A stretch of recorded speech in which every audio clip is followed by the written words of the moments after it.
Just form a fucking wall. O'Neal deep in the post, lots of contact there. Oh, what a block by Wallace! What a jump ball! Pistons down 4, 12-8, 7:38 to play in the first. A burst from Rodney, stuck into the rim. Count that baby and a foul. Reggie inside for Andre and a dynamite dunk. Pistons fans, welcome back to another edition of the Palace of Pistons Podcast. On the week of January 18th, 19th, I've gone at the entire day thinking that today is Monday. It's obviously not. It's Tuesday, January 19th. Thank you all for joining us once again. Very excited to talk Pistons basketball once again. And with me, as always, is Aaron Johnson. Aaron, how are you doing, buddy?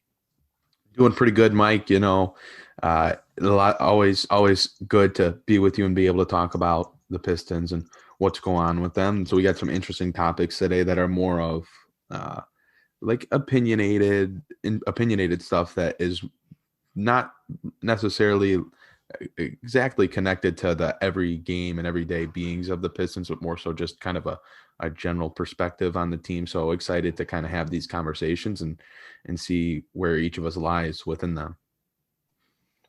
Yes, and isn't it just a time for opinions and takes in a somewhat lost season?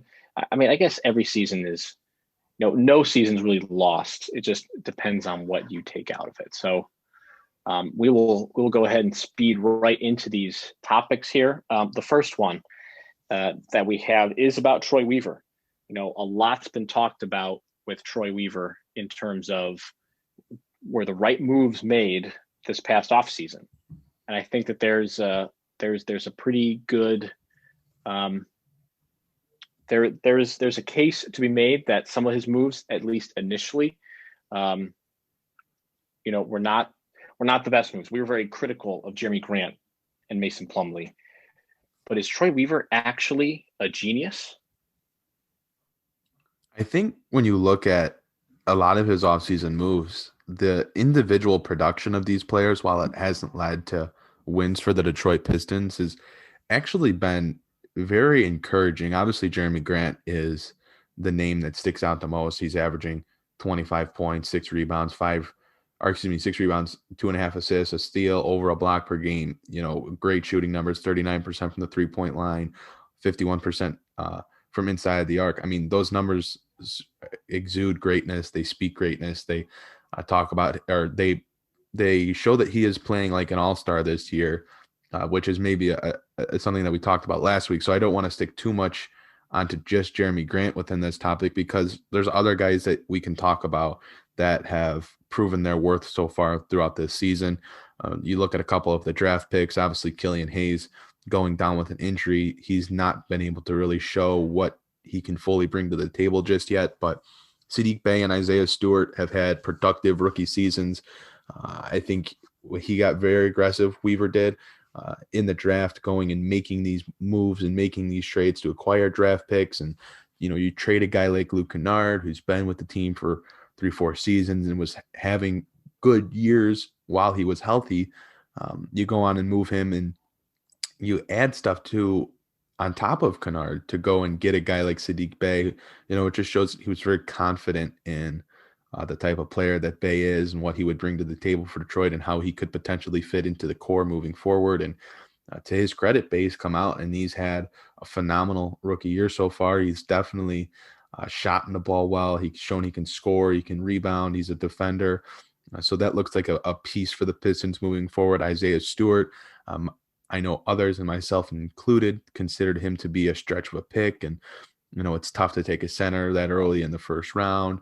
Do you want to use your 16th pick on a guy that plays the least impactful position in the NBA currently? But he's come out and he's shown that he is just a ball of energy. He's contributed positively.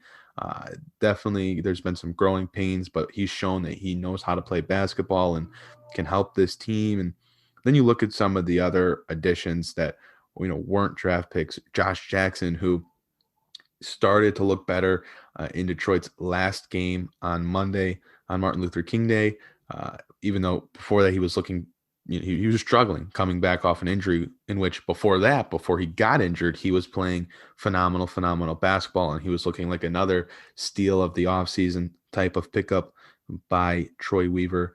But he's playing good basketball, and when he's playing good basketball, that's another guy that you can add to that list of players that Troy Weaver has brought in that have performed well. I think, Mason Plumlee deserves credit for doing what he has done. I think at times he tries to do too much. Other times he is forced to have to try to do too much. But he still brings a veteran, a capable player on both ends of the court to this team that sorely needs those type of players right now. Nothing really to write home about in terms of a guy like Jahlil Okafor or Frank Jackson, Rodney Magruder. Even Delon Wright has been somewhat disappointing this year. The shooting numbers not there, under 40% from the floor, just 33% from the three-point line, not really making the impact that you would hope he would make, considering he's averaging 26 minutes per game and he's been starting for Detroit as of late. But, I think you look down the roster and you look at all the new players that are on this team, even a guy like Wayne Ellington, who Troy Weaver decided to bring back to the franchise, has had his moments. And on Martin Luther King Day, he scored, I believe, 24 points. He's stepped in and played a nice role when necessary. He's, been a guy where he may not play. He may start and play 25 minutes. It just kind of depends on the game, the day for Detroit. So I think Weaver has shown he's made a lot of nice moves, and he can do a nice job evaluating talent. And now it's going to take, probably another offseason or two to kind of fully see his vision for where he wants the Detroit Pistons to be while he's the general manager of this franchise. So for most first-year GMs, and I think that this is the case for other sports as well, they're sort of determined by that first big draft pick they make. And obviously this one is with, it's Killian Hayes. And we're not going to get to see much of Killian Hayes. So does Troy Weaver get sort of a pass because of Killian's injury, or are we going to have some revisionist history? Like if Hayes doesn't come out of this injury well, if he's not playing well, if he doesn't ever reach that full potential, are we going to have a little bit of revisionist history with Weaver and, maybe say that he wasn't quite a genius, or is he sort of immune to that with the moves with Grant and Bay and Stewart, obviously, playing well, and Mason Plumlee's had some moments lately? I'll say that I am very confident that Killian Hayes will, whether it's this season or next season, return to the court and show that he is a very competent and capable NBA basketball player. So I would say that I kind of factored that into the talk about Troy Weaver, and that's because I'm very confident in Hayes myself. I was confident in how good of a player I believed he would be prior to Troy Weaver becoming the general manager of the Pistons, or prior to the Pistons drafting Killian Hayes. So I kind of just factored that in, that I liked that pick, and I still think it's going to pan out. But if it doesn't, I certainly think, it's also going to hinge on, in sort of that revisionist history terms, how long and how effective are some of these other players. Does Jeremy Grant's hot play last? Does that become normal for him? Does Josh Jackson continue to look good? Do Isaiah Stewart and Sadiq Bey continue to develop, or do they plateau? I think, a general manager can only do so much in terms of finding the talent and putting the pieces together. And it's on the players after that, once they've kind of shown what they're capable of, to continue to develop and build consistency and improve. But right now, Weaver has done a very good job in terms of finding guys that look like they can be building pieces of a competing basketball team. But I certainly think if Hayes doesn't end up panning out, that's going to cast a shadow on the beginning of the rebuild for Detroit, and which would then also cast a shadow over Troy Weaver's tenure so far, just because of the importance that Hayes has to this franchise. They don't have a point guard of his potential on the team. The draft coming up may be another opportunity to take a guard, but there are definitely some big name wings that are going to be available on the draft board, where the Pistons will most likely be picking. So I certainly think there's a lot that lies on the shoulders of Hayes in terms of, obviously building a career for himself, but also on the, whether Troy Weaver has really done a good job. Because, yeah, that first round pick, that lottery pick is very important. The GM has to hit those. And, Killian Hayes and his performance when he returns, whether it be this season or next, will certainly play a part in determining just how well Troy Weaver has done with the franchise.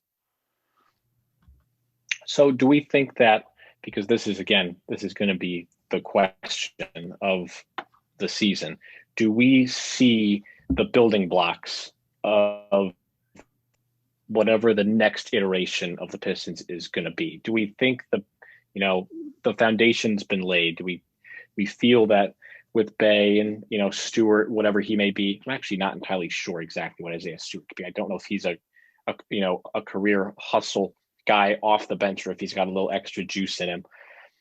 Do we think the foundation has been laid here in Detroit, that something else is happening that's going to lead to something bigger and better? For me, I don't think you can make that judgment until you see Hayes out on the court with the rest of these guys personally. But I think that there are some nice pieces that have been acquired that certainly prop up whatever that foundation is. I think that I agree with you in the sense that I don't know if you can fully make that assumption or judgment until we see Hayes on the court. But I think Weaver is starting to lay the groundwork, and I think just kind of the process he took in the draft showed us that type of groundwork. He's drafting high IQ basketball players. He's drafting, and when he said this throughout the draft process, or he's drafting high quality, high character men, it's very evident that is truly the case. You look at Saddiq Bey, you look at Isaiah Stewart, you hear the way that they approach the game, how they approach life. You hear about the type of student, the type of scholar Saddiq Bey is. You hear about the questions that Blake Griffin and Dwane Casey have talked about, the questions that whether it be Saddiq Bey or Stewart have asked them in terms of defense or just something about basketball. And obviously we know that Killian Hayes has been very much a gym rat, and especially in the beginning of the season when he was healthy, was all about watching film, learning from his mistakes, this and that. I think you kind of see the groundwork from that point of view, but in terms of in roster and skill set, I still think there's a ways to go, and that may take another draft and another offseason to really kind of understand, because right now it certainly feels like it's just kind of a hodgepodge of veterans and then a bunch of rookies really with this team right now. So I think it's going to take more time to really figure out the full plan for Troy Weaver. Yeah, I think it's a wait and see approach, but there's some real positives that can be taken, because the difference when you're grading an NBA GM, and I hate all those post draft grades. Who on earth knows what these guys are going to turn out to be? I think that maybe we're a little bit harsh on Troy Weaver right out of the gate. I think we did like his draft a lot, and the offseason moves that accompany it were kind of meh. But I think that, an offseason can really be defined by those second and third draft picks. Just to go back to maybe this is a bad example, but initially at the beginning, Kobe Altman giving up 4 picks, 4 seconds for Kevin Porter Jr.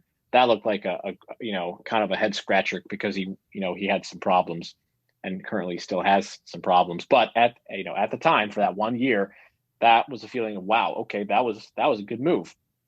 I think you're seeing a similar, hopefully it turns out better. You're seeing a similar type of deal with Saddiq Bey in particular, where those are the kind of moves that speed up a rebuild just a fraction faster. And I think it's exciting. I think that Troy Weaver is a good general manager. I think the free agent signings that he made certainly made a nice impact. But the guys like Stewart and Bey, even just in a vacuum, taking out the Killian Hayes injury, those two moves are ones that set you up nicely that you don't really think about until another 2 years down the road when you're trying to put more pieces around, Hayes or whoever. Maybe it's Cade Cunningham or Jalen Suggs this time. Those are the kind of players that you look at and think back and be like, wow, that was a pretty good draft pick. So I think it's solid. I don't think the Pistons fans should have any complaints right now about the returns for some of these moves. Maybe they're upset about the record, but guess what? As we said in that preview pod, if you were expecting the Pistons to win or at least be semi-competitive this year, you probably should have reevaluated those expectations. Yeah, those weren't realistic at all. Knowing the likelihood and the talk of reshaping the franchise and tearing the roster down, but overall, I think right now Pistons fans should be happy with the job that Troy Weaver has done. Yes, you can be upset about trading Luke Kennard. Yes, you can be upset about not re-signing Christian Wood, but you're starting to see the groundwork and not all of them, but some of the guys and many of the most important guys like a Jeremy Grant, who you committed $20 million annually to, have panned out for Troy Weaver so far. And, I think there needs to be a sense of trust and belief that he knows what he's doing. Yep, absolutely. Absolutely. And it's always, kind of a fantasy when you get all those draft picks to hit. And speaking of fantasy, that is how you do a segue. Speaking of fantasy, and before we move on to our second topic of the pod, I wanted to tell everybody about our partner, Thrive Fantasy. Thrive Fantasy is a daily fantasy sports app for player props. From NBA to NFL and even the PGA, Thrive Fantasy has you covered with a wide variety of player prop bets for everybody. And you can use promo code PALACE, PALACE, when you sign up today. You will receive an instant deposit match up to $50 on your first deposit of 20 or more. That is awesome. Download Thrive Fantasy on the App Store or Play Store, or by visiting their website, www.thrivefantasy.com. And again, that promo code for an instant deposit match up to $50 on your first deposit of 20 or more is PALACE, PALACE. Sign up and prop up today. Aaron, have you done any betting lately? I have. Unfortunately, a couple of the contests that I've participated on Thrive Fantasy have been canceled lately because of all of the games throughout the NBA that have been suspended and whatnot. But I still am enjoying it. I think it's a unique way to bet rather than, maybe you would in a typical daily fantasy game like FanDuel or DraftKings. I think it's pretty unique, the player prop style that they use. So I'm a fan of it, and I would definitely recommend it. I think it's a fun way to gamble and a fun way to bet. Yep, absolutely. And we certainly highly encourage all of you to give it a shot if you are interested. Again, the promo code is PALACE, PALACE. Okay, let's go on to topic number 2, and it's a topic that we talked about extensively previously. That would be Blake Griffin. Aaron, what are the Pistons going to do with Blake Griffin? He's still playing an obscene amount of minutes for my taste personally. He is. And look, I think that there's a happy medium between the playing Blake Griffin 33 minutes a game and, the opposite that the very extremist fans are coming at with don't play him at all, just play Sekou and, some other young player, the 48 minutes at power forward. I think there's a happy medium that needs to be met, and that starts with limiting Blake Griffin. He still should be playing. I think it would be a bad look, and I don't think it's necessary that they would need to, take him out, not play him at all. He is healthy, and he is capable of playing basketball, but he needs to be in a lesser role. He needs to not be playing 33 minutes. He needs to be playing about 25 to 28 minutes, and more recently, he's been playing more, it seems. So getting him out of 35 minutes per game and getting him closer to 25 to maybe 28, opening up just a couple more minutes for someone like Sekou Doumbouya, or sliding up Jeremy Grant so you can get Sadiq Bey in the game. Take some of the wear and tear off of Blake Griffin, and get him off the court a little bit more, because that's something that, is going to affect him long term, especially if he's trying to prolong his career as much as possible. It's not healthy for him to be playing 35 minutes a night, and it's not healthy for him to be the vocal point of the offense when he just clearly isn't at that level right now.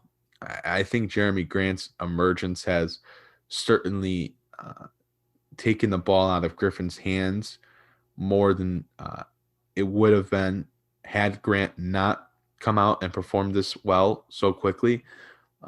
But still, Blake Griffin has to do too much. He's taking too many shots. He's third on the team in shots per game, just behind Grant and Derrick Rose. And you look at his field goal percentage, he's shooting under 40% from the floor. He's shooting 31% from the three-point line. This is not the Blake Griffin that has, had a Hall of Fame worthy career. He's not taking good shots. He is not running well.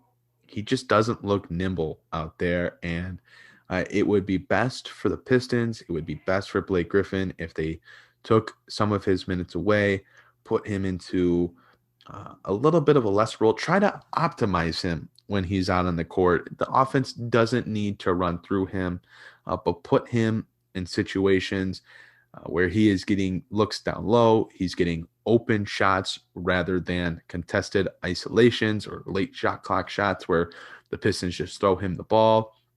And it would probably help having Killian Hayes and having another point guard out there that is good at setting up teammates. But there has to be some changes in how Blake Griffin is being managed by the Pistons. And it's going to take other guys continuing to perform well and score the basketball to hopefully allow Dwane Casey to realize that, well, we don't need that same Blake Griffin of 2017, 2018, or 2018, 2019. My years are all mixed up right now. But where Blake Griffin was, an all-star leading the Pistons 27 points per game, they don't need that from him. And they need guys like Grant. They need guys like Josh Jackson to continue to score the basketball and be threats to the point where they don't have to run everything through Griffin. But getting Griffin coming off of screens down low, try to get him layups, getting him open three-pointers. I'm not saying you can't post him up every once in a while, but you just look at him try to post up nowadays, and he's just not getting through anyone. He doesn't have that same strength in the sense of where he's not just able to back someone down. He's not just able to bully himself to the rim, even against smaller guys. He was having trouble posting up Duncan Robinson against the Heat on Monday. So it's just not all there for Blake Griffin right now. It's important that the Pistons maximize him, and by maximizing him, they take away the ball from him and they take some minutes out of his per game basis. Yeah, the minutes thing. Because I have his game log pulled up here, his entire month of January. Refresh my memory. Didn't he look gimpy at the end of one of these recent games? Did he look gimpy against Milwaukee? It was actually against Miami that he bumped knees with Goran Dragic. Miami. Oh, that's right. He bumped knees. He left the court gimpy, limping and in pain. And, we don't know what that effect will have on the Pistons and him and what his availability might be moving forward. But, that's just another thing that you have to worry about. He continues to bite the injury bug, and it's not going well for Blake Griffin this year in really any sense of the imagination. I would really like to know, and I'll never actually know this, I would really like to know what Detroit wants to do. Or do they want him out there to showcase him? Do they want him out there because they think he'd be a positive influence on veterans? I think both of those are probably true, but let's just gander at the minutes. The Pistons lost Monday, 113-107. He played 36 minutes. He was 2 of 8 from the floor, 5 points, 5 rebounds, and assists, 2 turnovers. 32 minutes against the Heat in the first game where they did win. They won by 20. That was a bizarre game. 32 minutes against the Bucks, 33 minutes against Utah, 40 minutes in an overtime win over Phoenix, 40 minutes, 26 against the Bucks on the 6th of January, and then 29 minutes against Boston, which was that nail-biting loss. So that's a lot of minutes. Nowhere should Blake Griffin be playing 40 minutes in a game. I don't care if you're trying to win, and I know that, when you go to overtime with Phoenix, maybe Dwane Casey just had the blood just coursing through his veins, and he thought, I'm going to win. We're just going to get a win. We haven't won in however many days. We're just going to get a win. And he plays him for 40 minutes. And he had 16 points, 12 boards, 5 assists. By all accounts, perfectly fine game. The minutes distribution is a little bit concerning to me. I'm looking at the preseason log too, and I think that's more in line with what he needs to be at. 22 minutes, 23 minutes, 26 minutes, and 25. That was his distribution this preseason. And, the stats are whatever from that because it's the preseason. But that's the minutes distribution I think you really need. If you want a team to trade for him, to have the audacity to give up an asset for Blake Griffin right now, playing him 35 minutes a game, that ain't going to do it. That's going to wear him out, and then you're going to be giving damaged asset to somebody, or you're just not going to be able to move him at all because he's going to be hurt. He's going to bang knees with somebody else, and he's going to be out. So if you want to actually move him, I think you need to stick to that 25-minute sort of, probably not what you want, time limit, and then see where you're at and see where he's at health-wise. I don't know how that they maximize him entirely. He's clearly a diminished asset at this point in some capacity, but he can be less of a diminished asset if you don't play him as much. I mean, he played 44 minutes in a loss to Cleveland. I think that is absurd. It comes down to managing his minutes and what is the best course of action for him. What can you get him in a schedule where he's playing the first 6 minutes of the first quarter, he's playing the last 7 minutes of the second quarter, he then plays the first 5-6 minutes of the third quarter, and then again, if you want him out there to close, play him the last 6, 7, 8 minutes of the game, and play him in those kind of 6-minute bursts where he can go hard and then he's going to get 10 minutes on the bench. And he's going to be able to rest up and go hard again. And is that how you maximize him? Because he can't play 40 minutes. He can't play 35, and he shouldn't really be playing 30. You need to get him to 25 minutes, top him out at 28. It's just far and away the most logical thing for the Pistons to do. And that's not even related to Sekou needing more minutes or someone else needing more minutes. That is just in terms, although that is a benefit of it, a side effect of it, the biggest thing is Blake should not be playing as much as he is right now. There's too much of a burden on him in that regard, and it's just not going well for him, and it doesn't look like it's going to get better.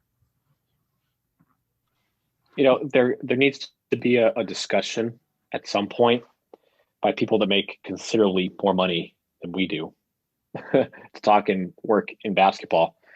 There needs to be a discussion of just a basic economics chart of what are you getting on a return, almost per minute of Blake Griffin being on the court. Because at some point you're going to start getting, might already be getting this severely diminished returns. And then what could somebody else on the court be providing, whether that be a young guy just getting his legs underneath him or somebody else coming in via trade and getting more minutes. I think there needs to be an honest discussion with the front office and the coaching staff about what can be done to still have him be an effective player on the court, but in a changed capacity or role. And maybe he's unwilling to do that. But there needs to be a discussion. Maybe they've already had one, but there needs to be another one. And do you think that this has any impact on another topic we covered several weeks back in Dwane Casey, sort of going back to the vets when the going gets tough and just kind of letting them ride it out. I think that's something that Dwane Casey has relied on, and I've long been not a fan of just letting the vets ride it out. I think it hinders player development. I know Blake Griffin is one of those guys that this season has gone through the struggling, and Dwane Casey just keeps him out on that floor, doesn't take him out. But Griffin is at that point where he's not a guy that he's not the player that you can just let stay out on the court and work through his struggles. When you're playing bad, he needs to be treated like the majority of other players in this league right now, and he has to go to the bench, and someone else needs to have that opportunity to go in and contribute. When you have a guy like Griffin out there and he's shooting 2 of 8, you got to go to the bench. You got to give someone else an opportunity because you can't just ride the veterans, especially with what the Pistons are at as a franchise. They are rebuilding. This is not a competing team. This is a franchise that is looking towards the future, not the now. So that whole concept just really doesn't apply well with this team. And those are moves that get you fired. They just are. Those are moves that get you fired. And Troy Weaver, boy, he's got a quick trigger finger. I mean, I'm sure that Dwane Casey and him have a good relationship, and Dwane Casey is very well respected. But those are moves that could get you fired. And Troy has obviously put in place a foundation, as we talked about in our first topic, that this is how we want things to be run. These are the players I'm getting you. These are the players that you were going to have to work with. And those are moves that I think could put your job in jeopardy if you are not playing the young guys, if you're going back to the vets, and that's the crutch. At some point Troy is going to hopefully say, hey, we're 5-19 or whatever, just throwing out any sort of record. We're 5-19. I want you to prioritize the young guys. And there's just a feeling sometimes that Dwane Casey maybe won't do that. And I know that was, to go back to the woeful Cavs the first year without Bron when he left for LA, that was the thing with Ty Lue, is Lue would go back to the vets because he felt more comfortable with them, and he would sit the young guys down. And guess what? He was fired for many other reasons as well. But one of them was didn't feel comfortable playing those young guys. And that's something that Pistons fans will get a little bit tired of quickly, especially if the losing keeps happening. There's going to come a breaking point where it's just easier to just play the young guys, let them get time, and then see what happens after that and sit the vets down. Not Jeremy Grant, obviously. And speaking of one of those young guys, starting over a vet, Isaiah Stewart. Aaron, should Isaiah Stewart be starting over Mason Plumlee? And I still loathe Mason Plumlee. I'm all about the young guys getting minutes. I'm all about the young guys getting opportunities. But I think Mason Plumlee is playing well. I think he brings a value in that starting unit to where I think he belongs with the starters right now. I don't think that Isaiah Stewart has done enough to take that away from him. I think when you look at how well Plumlee has played, Stewart just hasn't done enough. And that's not a knock on Stewart. This is a rookie. He's played 11 games. He is very early into his career, and he has done a lot of nice things. He's shown that he is going to rebound at an incredibly high level, averages over 3 offensive boards per game in just 17 minutes per game. He's the top offensive rebounding rookie in the league, one of the best overall rebounding rookies in the league. But he still has a ways to go defensively. And that's something that it takes skill, it takes experience, but it also takes size that Stewart just doesn't really have in terms of length, which is a prolonging bigger picture issue that is going to eventually have to be talked about with Stewart moving forward. It's something that may limit him to his current role as a bench big, energy big, but let's not take anything away from the season that Stewart has had so far. I don't think many were expecting him to come in and get minutes, but when Jahlil Okafor went down early in the year and Stewart immediately came in and immediately provided energy, a rebounding presence, an interior presence for Detroit, that's something that obviously didn't go unnoticed. It's something that Dwane Casey was absolutely going to fall in love with, and Stewart has taken the opportunity and run with it. I think he's shown a lot of good things. Obviously, the rebounding stands out amongst all, but I think that the offensive game is growing for him. I think eventually he's going to be able to spread the floor for Detroit. He's shown a shooting touch. He was hitting mid-range shots at Washington in his one season there. I think there's a three-point shot down the line for him. But that being said, Mason Plumlee deserves to be the starting center right now, and that is a job that is strictly for him to lose. I don't think Isaiah Stewart has earned that right yet. Maybe that's something that gets talked about down the line later in the season. But right now, it's a good thing for Detroit to have in terms of having two quality centers to take up those 48 minutes at the 5 spot. What about over Jahlil Okafor? Well, I think that Stewart should absolutely be the lock in the rotation over Okafor, which he seemingly has secured.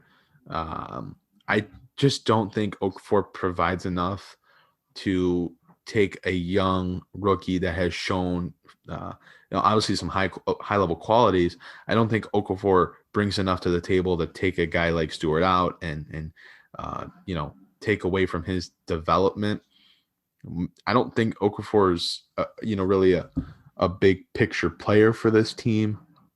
I think that's a guy that Detroit can move on from whenever they decide to. Okafor is just very one-dimensional, in which he is a, back to the basket interior scorer, and he's not going to defend well for you. He's not going to alter shots at the rim. And he's an average rebounder, as to where Stewart is obviously a very skilled rebounder, and you don't necessarily need him to be a scorer. And the Pistons don't need a ton of scoring at the center spot. That's just not how their offense operates. So I think Stewart certainly belongs in the rotation ahead of Jahlil Okafor. I'm going to throw a curveball question at you. Is there a vet on this team that is actively harming one of those young guys, in particular more? Because I saw a comment about Delon Wright in our group chat. Is there a particular vet like a Delon Wright or a Mason Plumlee who's actively harming the potential growth of one of these younger guys? We also there was a Wayne Ellington discussion as well. If he's actively harming the growth of some of these young guys, whether it's B. Mikhailuk or, I don't know, Frank Jackson, Saban Lee. I would say, is there a particular vet? Yeah. Well, I don't think it can be Delon Wright because Killian Hayes is out right now. And I don't think Saban Lee is someone that, deserves to be starting. I could see giving him minutes, but I don't think it's as bad as, and this isn't, the thing is Wayne Ellington has played well when he's had to play. And it kind of seems like he's either going to start for Detroit or he's not going to play at all. And again, he's played well, but him playing has definitely hurt Svi Mikhailuk. It's definitely hurt Saddiq Bey. To be able to have one of those guys starting, ideally you have a guy like Mikhailuk who could theoretically play the role of Ellington. He's a guy that shoots and, is primarily a 3-point shooter, is a off the catch, on the move shooter, the way that Ellington likes to play and does play. Mikhailuk is kind of that from that same ilk. But he takes up, about 20 minutes a game when he plays. And that certainly cuts into Mykhailiuk minutes. It certainly cuts into Saddiq Bey minutes, two guys that can take up minutes on the wing.